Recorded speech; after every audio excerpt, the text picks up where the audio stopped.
here with our third guest of the day. We have the Sawyer Creek Neighborhood Association. I'd like to introduce our friends Julie Kiefer and Rachel Palomaki.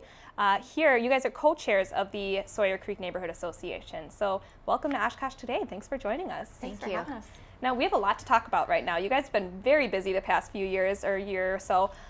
You're here to, first of all, talk about a big project that you've been working on, and that is the playground. Tell us a little bit about this. Well, actually, it got started at a PTO, we call it a PSC meeting. Got started with, can we put trees on the playground? Because it was so cold and the kids were shivering in the doorway in the winter. They're like, we don't want trees, but would you work on the playground? And that's how it got started. We went from trees to a playground. Kind of a little bit of an explosion of a project, right? Yes, right. Definitely. Yes, it just kept getting bigger. Yeah, and this is actually the playground over at Carl Traeger School. It got started with asking for trees, but when was this and how long have you been working on this? Well, it was January of 2015 where we asked for the trees. And then through that end of that school semester, we did a little bit of research and we asked, well, what are the problems? What are the needs? We did a walkthrough on the playground. We invited 5 companies to come out and 4 came out, did an on-site assessment, and then we picked Gerber Leisure as they were the original installers. And then from there we went on. It became really evident that that playground at the school site is really our neighborhood playground. And we really started to realize that there was kind of a disparity between the amount of parks west of 41 as opposed to east of 41.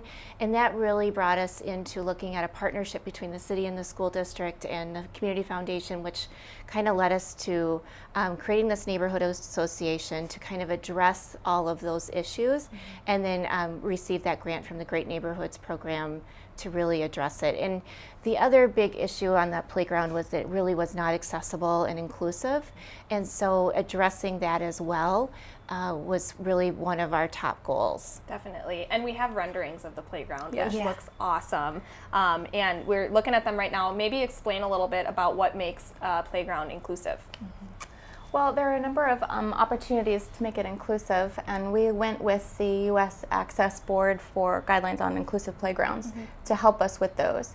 Part of it is pour-in-place surfacing, which is not shown on the rendering, but it just makes a surface that is accessible by anybody, whether they're in a wheelchair, use a walker, or they just have balance struggles. Sure.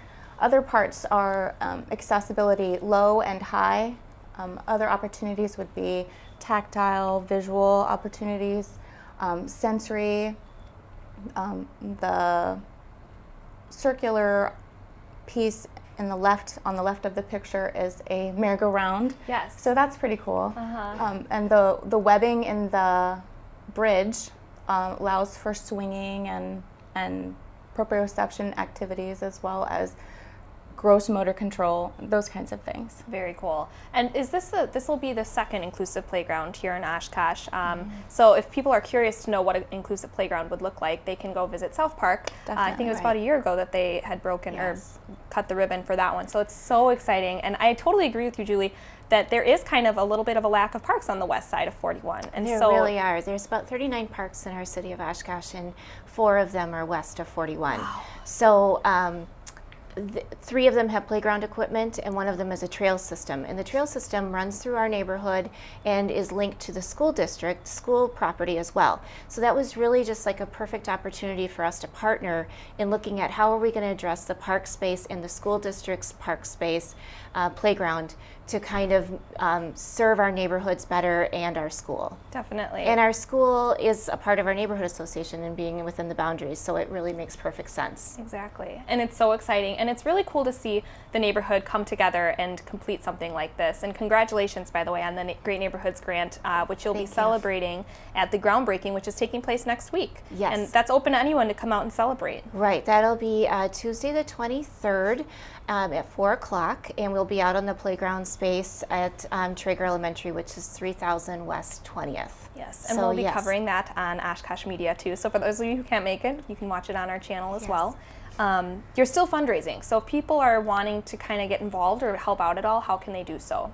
So we have enough money to do the basic first phase. We're using the original bones of the equipment, but adding on new inclusive pieces to it, and we have enough money to do solid surfacing under one of the structures. We still need additional funds for solid surfacing under the second structure, and they could do that by sending a check to the school, at Carl Traeger Elementary, and then attention the playground. And our PSC does hold a 501c3 designation, so those donations are tax deductible, and we'll make sure that it's put to the playground. Yes. Every dollar that we have raised has gone directly back to the playground. Nothing is going towards salaries.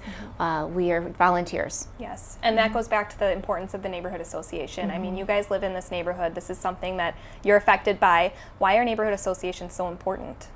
Well, for us, we're the first one on the west side of the highway, I think it's important to have a recognized voice. We were recognized in March of this year, and within the first month we were able to get a yield sign, which I think a number of the neighbors had tried multiple years in a row to get one. And just having a recognized voice gives us the opportunity to get things faster, as well as be heard, be better heard. And it's not as hard as people think to start a neighborhood association. All you got to do is call Liz or Alexa in the planning department here at the city, and I haven't worked with them directly, but I hear they're very helpful. They were very helpful in putting together the bylaws. We basically just looked at what other neighborhood associations had done, tried to fit it to what we thought was best for our neighborhood, and held a first meeting, but they helped us with everything. They do all of the printing and mailing for all of the pieces, so we didn't have to handwrite envelopes or try to, it was very easy in that way. That's very helpful. And there is a small budget, so that when we want it, there's just two requirements to be a neighborhood association. You have to have an annual meeting, and you have to have an annual event. And so for both of those things, there's a lot of assistance to make that happen. Yeah. And that's pretty doable, annual meeting, annual event. Yeah. They even showed up at our home to help with some of that planning too, so that made it even easier. Awesome. They were very accommodating. Well, congratulations to you guys on all your hard work. It must be so cool to see all of this happening now before your eyes, and next week you're getting started. So we're really looking forward to seeing the new playground and even more things that you guys are going to accomplish. Yes. So Thanks for coming in today. Yeah, thank you for having us.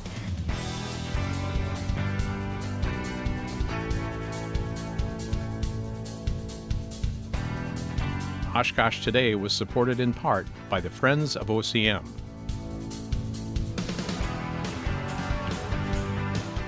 And Aurora Healthcare, 855 Northwest Haven Drive.